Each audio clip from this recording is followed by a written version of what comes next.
Good morning, my friends. Welcome to the NeedleBugg. My name is Karen, and today we're going to start my new series on Learn the Basics of Hardanger Embroidery. First installment today is on cluster blocks. And cluster blocks are the foundation of all Hardanger embroidery. So we are going to learn how to construct a cloister block and how to do them in stair steps or straight across. Those are the two most frequent ways. The other thing I will add in is if you have a cluster block that is made up of several put together. So I will also show you how to do that. Well, first I would like you to understand that cluster blocks are the building blocks of Hardanger embroidery. It's what your whole piece is based on.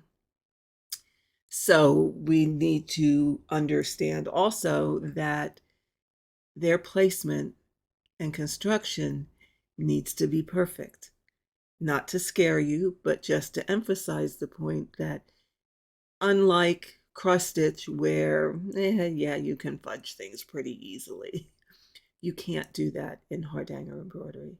Everything has to be perfect, has to be exactly where it should be, and placed across. When you're going to be cutting threads, of course, every cloister block has to have its twin on the other side, and those two blocks must match.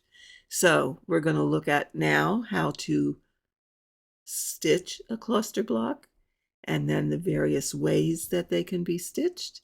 And yeah, let's get on with that. So first I'm going to show you how do we actually do the block. Now, you see I already have needle and thread in here because this is take number 3, but that's okay. We're going to just pull that out and start over. You're going to start by leaving an away thread. That's over here. Okay. Now, I leave that tail long enough so that I can rethread my needle with that tail and work that in when I get around to the beginning, or yeah, when I get around to the beginning, because I was taught that when you are ending your threads, you end them in the direction of the journey. And we'll talk a little bit more about that in another video.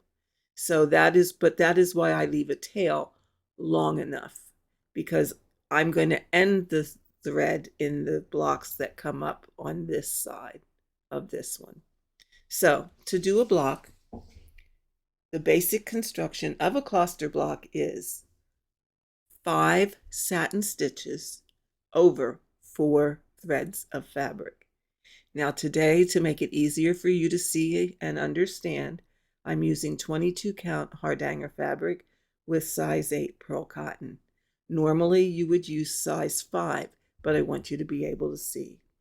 The only other thing I want to mention here is just because this is called Hardanger fabric does not mean that this is the fabric you have to use. In fact, it is not my preferred fabric at all. My own personal opinion, to do your Hardanger on this makes it too bulky and clunky looking. I do not like that effect. You can do Hardanger on any fabric that has an even weave. You cannot do it on Aida cloth. It just won't work. But you want a weave where you can clip these threads and pull them out easily. So some examples are Jobelin, Lugana, Linen, Davos, Linda. Any of those types of fabrics are fine. But you don't want the weave of Aida cloth, because that's multiple threads woven together to make that horizontal and a vertical thread, and it just makes it kind of a mess to try and pull. So with that, let's look at how we do one. So I'm coming up at my starting point, wherever that is going to be, and that will be another video on how to read your graph.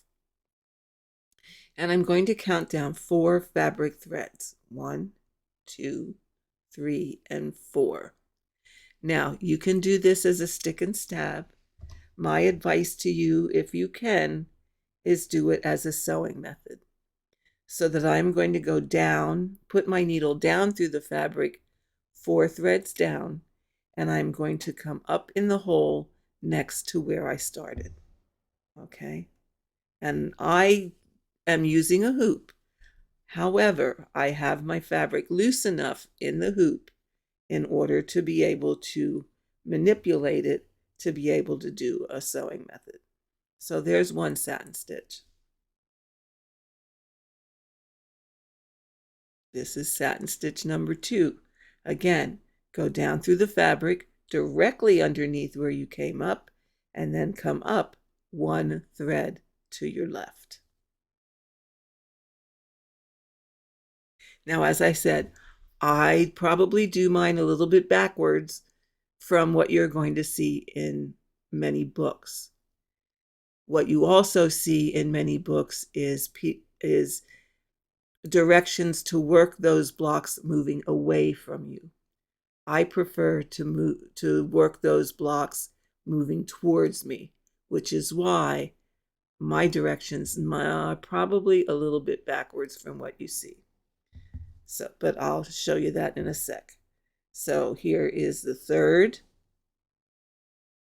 And again, you're going to go put your needle down directly below where you came up. Come up 1 thread away. So that's 3. The 4th one, put your needle down directly below and come up 1 thread away. Okay, and the 5th one is you put your needle down in there. Now, cloister blocks can be done in several directions. What I'm going to show you first is the stair step, which is really the most common, because you see how, if you've looked at Hardanger pieces, how, there's usually a diamond shape, and those diamond shapes are made by stair stepping your cloister blocks. So with that, instead of coming up over here, you want to change directions. So you're going to go down 4 threads from where you came up. You're going to pivot your needle, and you're going to come up 4 threads to your left. Okay? What you want to avoid, because you don't, well, your pattern will tell you, but at this point, I don't know what's going to go in here. I'm not going to be cutting in here, but I might be putting something else. But what you don't want, see if I can flip this over reasonably. I'd have to do this. Okay. What you don't want is your thread going across here. You want it coming up and coming straight out. You don't want this. Okay? So let's flip you back. Tighten this up again. My handy dandy little rigged way of holding a hoop. If you guys only knew. Okay, so now when you're stair stepping, your blocks need to alternate directions. All right, so we're going to share the hole and come up 1 thread down. And we're going to do 5 satin stitches again. So that's 1 and 2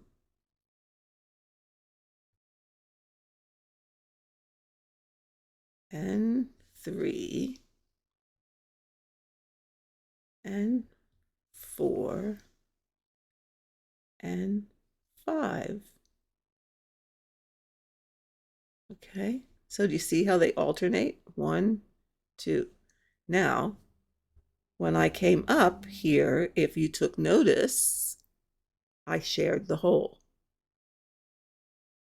I shared the hole so that, again, we don't cross this way.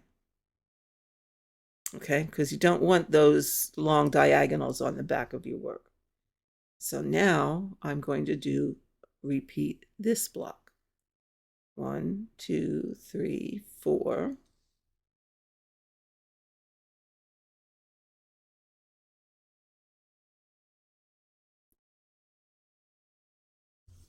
2, 3, 4, and 5. Okay, now we're going to go horizontal. We want a horizontal block again. Okay, so that's, again, now you're going to share the hole. 1,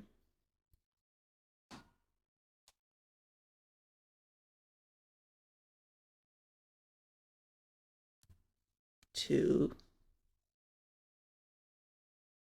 3, 4. Now, let's pretend we're at the top of our diamond and we need to go this direction. How are we going to do that? Well, first thing first, I'm going to turn my work.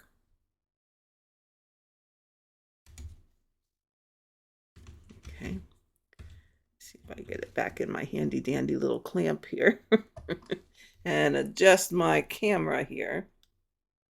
Okay, so now this is going to be my top. This is actually the top over here.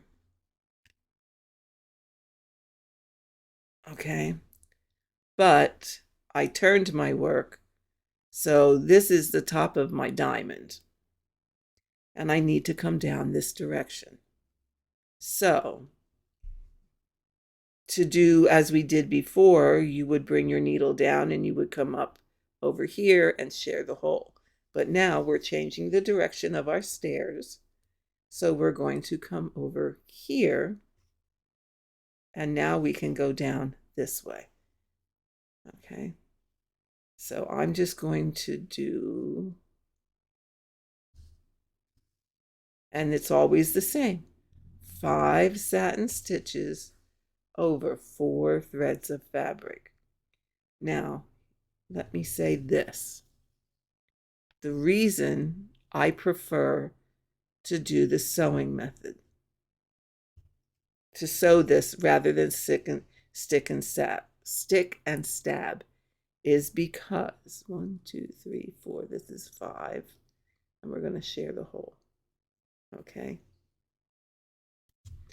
Okay. If I was sticking and stabbing, all right, 1, 2, 3, 4.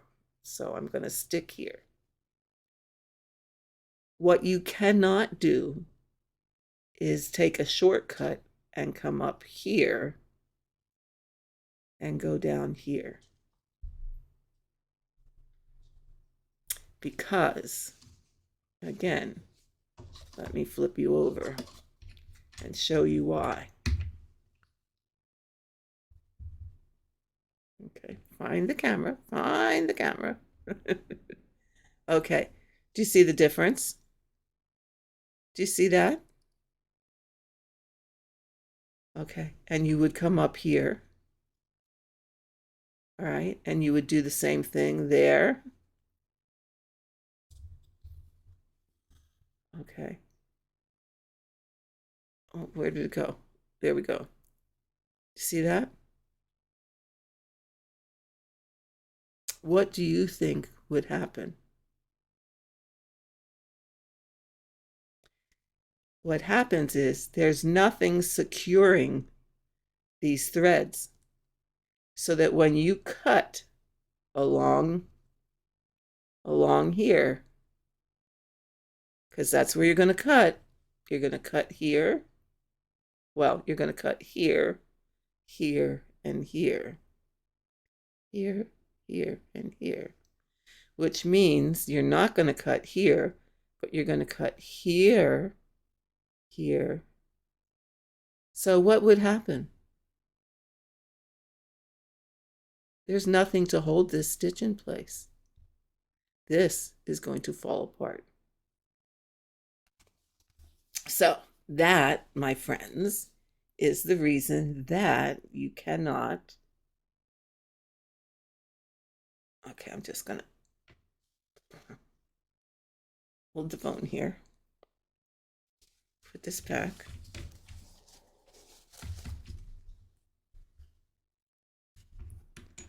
Pardon my jiggles. But I wanted you to see what happens if it's not done correctly. Visuals are always better. Okay. So let's pull this back out, and then let's pull this back out. So that's why when you cut along here,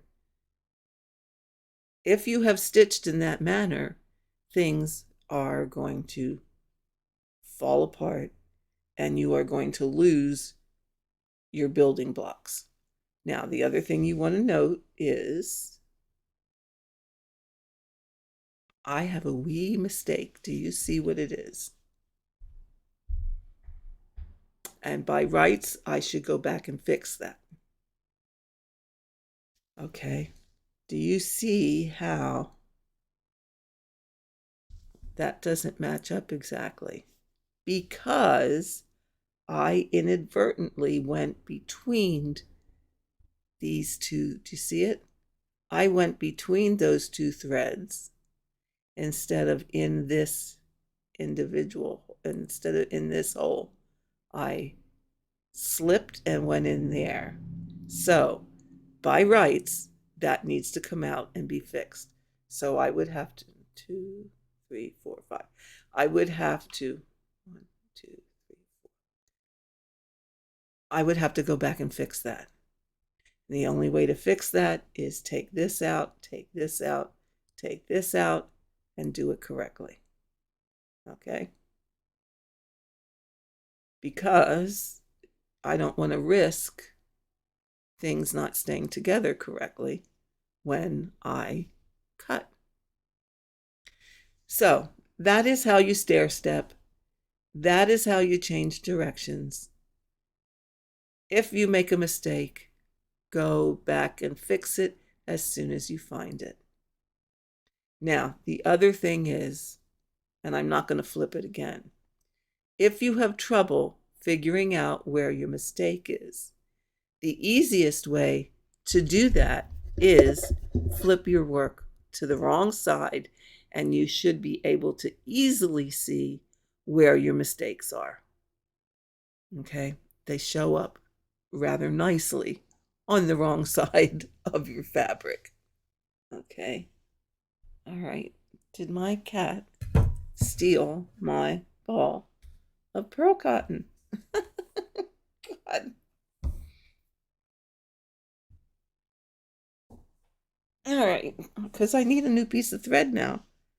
And where is it? Oh, I'm having a day today, folks, but we're going to get through this. Because the next thing I want to show you is doing your blocks. Let me just get another ball of thread. I'll find that one eventually.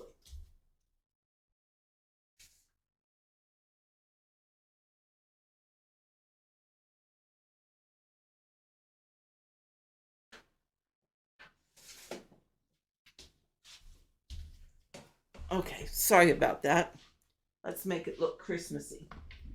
We have a burgundy here. I don't know where that ball went. Oh, some days. Okay, so let's put another strand of floss or pearl cotton in. I probably dropped it on the floor somewhere. And the cats will find it. Okay, so let's move up here. If your pattern calls for a line, okay, so you're going down, say, the edge or the sides of your piece. And I'm going to do them this direction, okay? All right, so again, I'm going to do the away, out of my way, the away thread.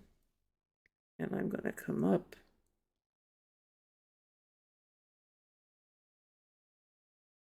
at my starting point. Okay, and I'm going to start my first one. 1, 2, 3, 4. And I'm going to do 1, 2,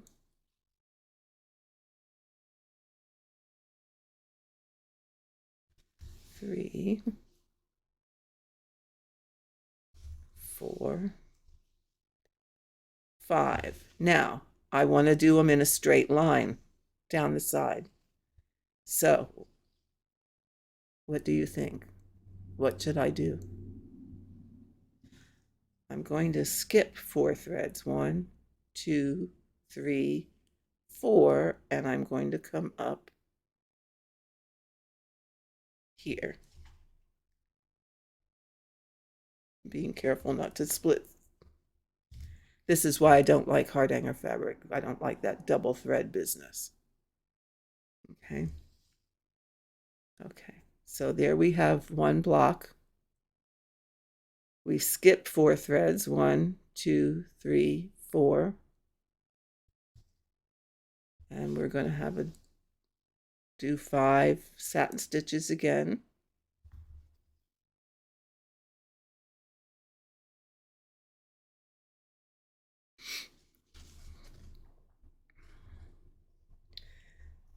I want the camera in close so that you can see it, but then that also means I have to move it around a little bit. So hopefully this is not going to make you seasick. 3, 4. See, there I did it again. This is exactly why I don't like this fabric. But for teaching purposes, it's fine.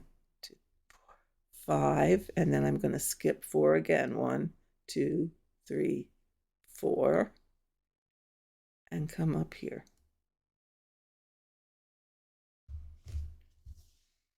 And you would just continue down your side in that manner and work down the whole side or whatever it is that's calling for a straight line of blocks. Okay? So that would be that one. Now, the other one I want to show you is, suppose you have a long space, a long section of a cluster block. So maybe it is the equivalent of these 2 blocks butted together, side by side, right, without the 4 threads in between. Okay, so that needs to cover 8 fabric threads.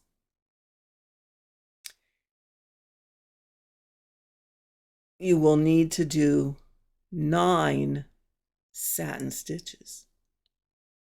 Okay, so we're going to do 1, 2, 3, 4, and then do 1,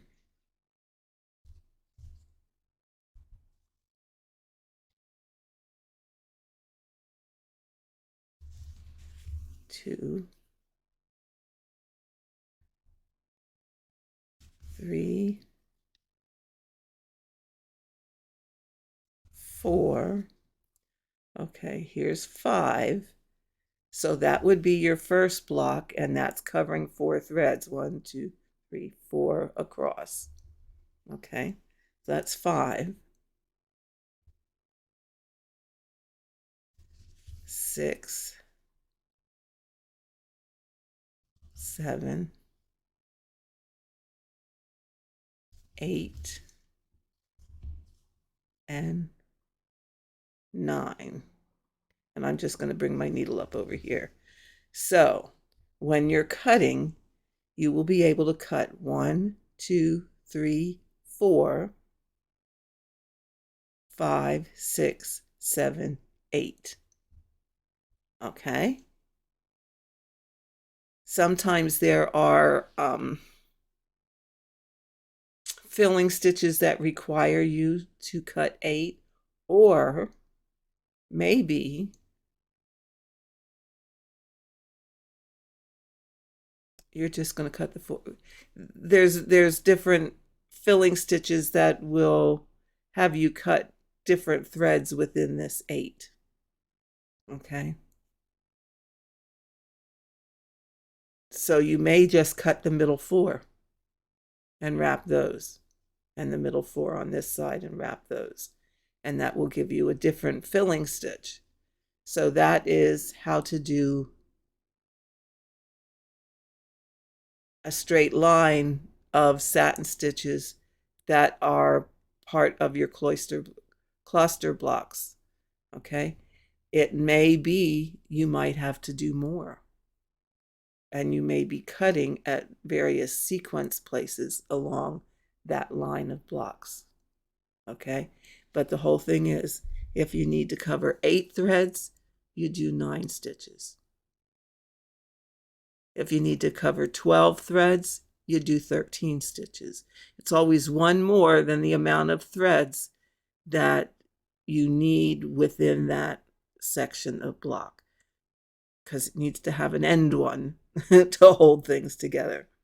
So that is our section on cluster blocks. If you have questions, absolutely leave me a message in the comments or put a comment in below, and I will try the best I can to answer your questions. So just to review, we have done cluster blocks in a stair-step fashion. We've done them in a straight line, and we've done them when you're putting multiple blocks together. With that, that should give you the basics of the foundation of blocks, and you should be able to start a piece from this. Again, if you have questions, please leave them in the comments below. I will do my very best to get back to you. And with that, I thank you for joining me today, and I will see you in the next installment.